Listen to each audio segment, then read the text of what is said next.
Hello, Rupa here. I'm back with another video tutorial. Last week I had done a post on Facebook and social media on how to convert these plastic caps into fridge magnets. There was an overwhelming response. I'm so grateful to all of you who took your time to comment on this post, and many of you wanted a video tutorial on how this can be done. So just running through all these fridge magnets in different themes, and then let's get down to doing a couple of them, and I hope this will inspire you to make many. All right, so I'm moving all of these aside.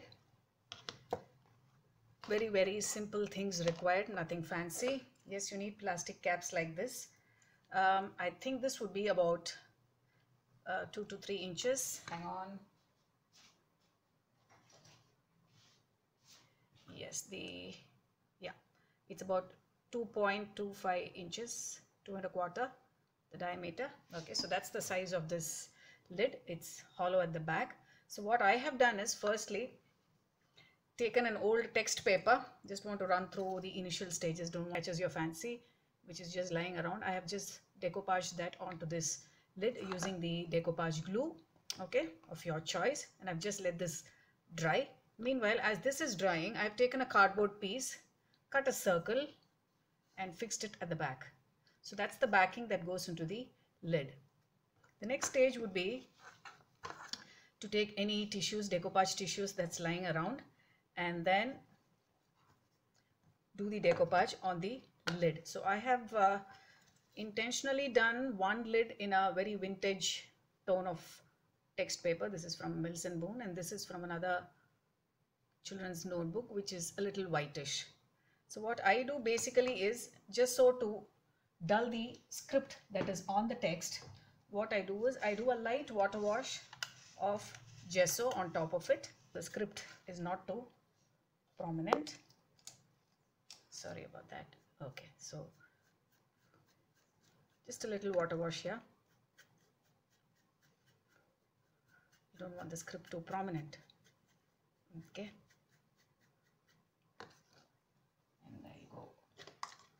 Next, as I said, would be decoupaging it. Before that, let me just dry the lid.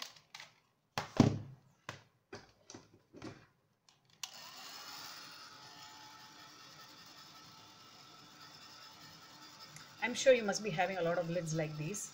I have a good friend who collected all these bottles for me, and then she gave it to me. So I had used the bottles in a different project, and the lids got left over. I'm thankful they got left over because I could make something like this. So coming to the decoupage part, what you need to do is cut out small pieces. And lastly, I will show you something which actually makes this project shimmer and glitter. That's the icing on the cake. So you'll have to wait till the end of the project to see what that product is. So I'm just doing a water cut of the two. We start to decoupage them. Sorry, I think I went off there. So here are the layers. Let me separate them. I always struggle when I'm doing this on camera. Ooh, come on, come on. Don't you let me down. Yeah, I think I got it. Yeah. So that's the two layers that's come off, and we have the top layer here. I'm thinking I will go with the vintage paper for the bird and nice chirpy white one for the little girl. All right, there she is. Okay, then we come to the decoupage glue. I'm using the Kedans Decoupage Plus Decoupage Glue. All right, look at that. And then we start to decoupage the tissue. Okay, so this little girl,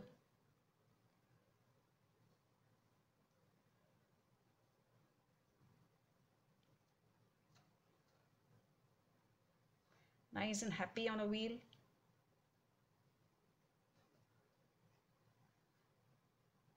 There you go.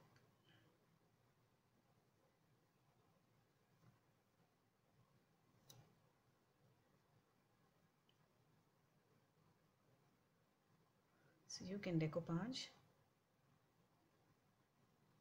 whatever theme you have in mind. If it's a festive season, Christmas, go ahead, bring out all those festive papers and you could decoupage them. I have this little bluebird now.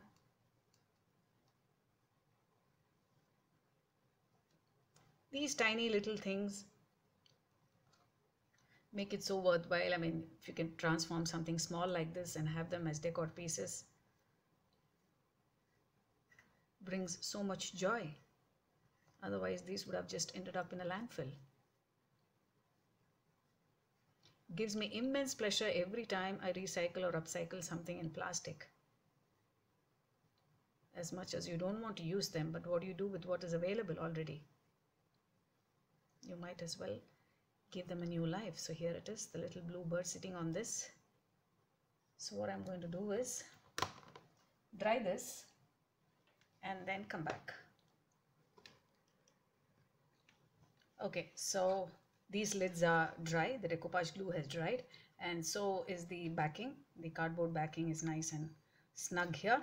So next step would be, I have this cotton string with me, this jute, not a jute rope, this is a cotton rope. So I'm going to stick this around just so that the sides, the ugly sides, are covered.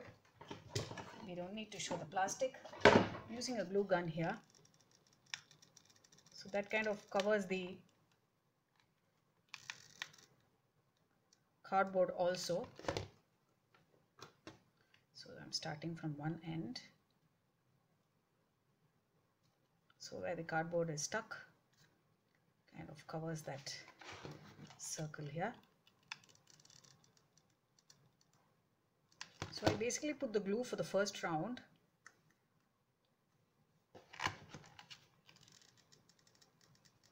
I know this is a little bit of work, but nevertheless the end product looks really cute. So I guess you can take a little bit of trouble. If there's any other glue that works faster, go ahead and do it. I just want the rope to be stuck properly. Okay. From there on, I don't think I need the glue. I could just go on. Tight circle. Random gluing here and there. Satin ribbon, whatever the occasion demands. I like my mix with a little vintage touch to it. So I'm doing this.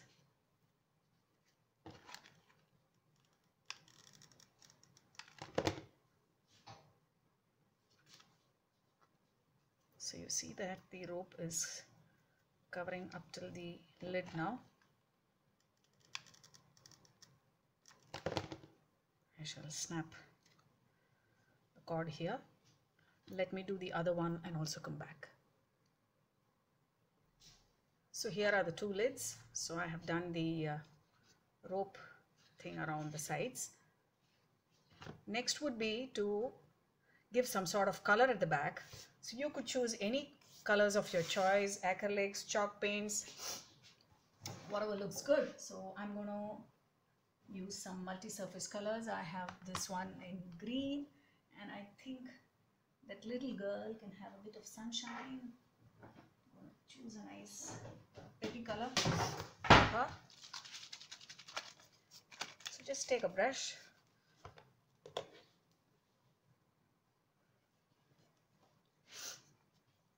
Take a brush and then apply some colors.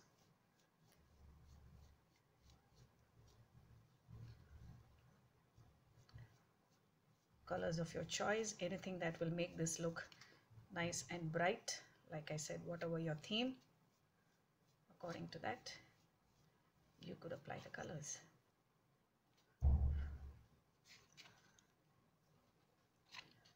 Okay, so I have this one in a nice peppy.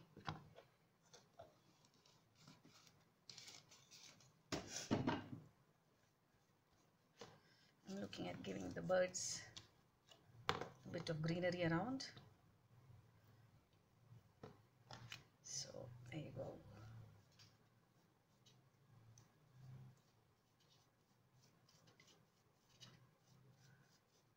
We're not looking at full coverage here, just random colors here and there. And once that is done, I like to take some brown. Yes, my projects are incomplete without the brown, so I have the brown color here. Tiny sponge here, and then let me go on the sides. Okay, so that's kind of distressing the edges with paint, a little bit here and there on the texture, the rope. Okay, so that's how it looks. So you have the edges distressed.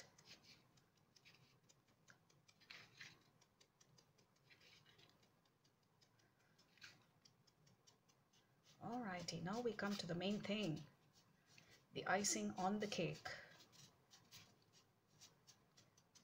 How do you make that glitter? If you can see all these, that little shimmer and glitter, the pixie dust, that's one of my favorites to conclude decoupage projects with. So for that I'm using the Dress My Craft glitters. One is sparkling dust and the other is called the rainbow glitter. The sparkling dust is just a shimmer powder, it doesn't have any color, just the plain glitter, whereas the rainbow glitter has rainbow colors. Can you see the difference? Maybe I'll give the little girl the rainbow dust and the little bird a sparkling dust. So for that, what I do is I apply a coat of varnish, again varnish of your choice, whatever fancies you. Let me grab a brush here. Mind you, these are all acrylics and they are dry, so putting a blob of varnish here.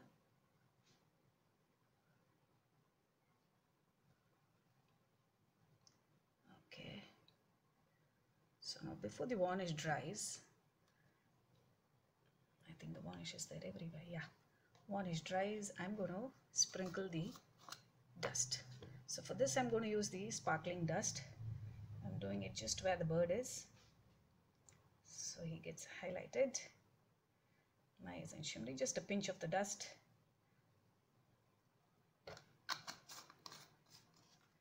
There you go. And the little girl can have the rainbow dust. I'm applying varnish to the entire area, but only the little girl will get the pixie dust. Okay, so there you go. Rainbow glitter, can you see that? For the little girl. And then I'm going to let this dry. Let that dry. So once again, telling you the Dress My Craft rainbow glitter and sparkling dust, this is available at Crafters Corner. I will put the link below. There they go, let them dry. So next what I do is I have these Tim Holtz stickers. They've been lying with me for ages now, not knowing what to do, and I think they did find a place today. Okay, for this project they're just perfect. Just that little word, some emotion that you want to catch on from the decoupage tissue. So for the little girl I have said fun, and for the bird I have put believe. So I have mounted it on black cardstock here and just then cutting it off, so that kind of pops up the coat, giving a little margin. It gives a nice rustic vintage look. Here it is, the coconut coir. So as this is drying, I shall come back and then show you the final product. Okay, so the varnish is dry and I have the stickers on here. Now I have some flowers and the coconut coir, so I'm just going to stick one lot. I think it looks more natural on the bird. Probably would omit for the little girl. So there you go with the glue.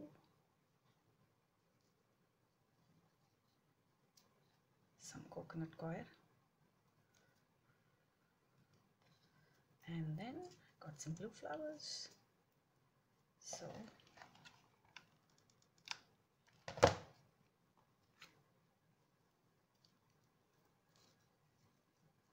oh, I forget that I'm going off camera. Okay, so just sticking the flowers here for the little bird.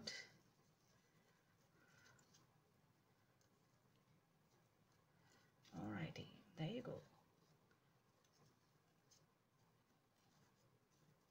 Your choice. You want flowers, you don't want flowers. Totally your call how you want to embellish.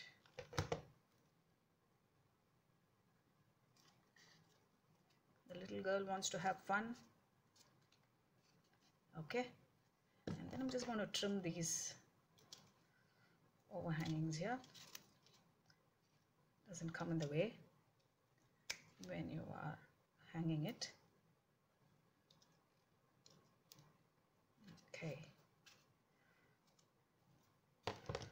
let me clear this and then show you what's to be done. Finally is the fixing of the magnets. Choosing this very small piece of magnet here I have with me. Okay, this has been in my stash for a very long time. I'm going to use a super glue, a quick drying super glue. At the back, a few drops, and there you go.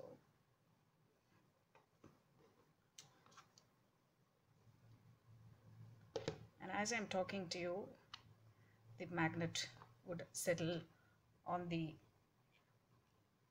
back, just a cardboard backing, and then voila, your magnets are ready.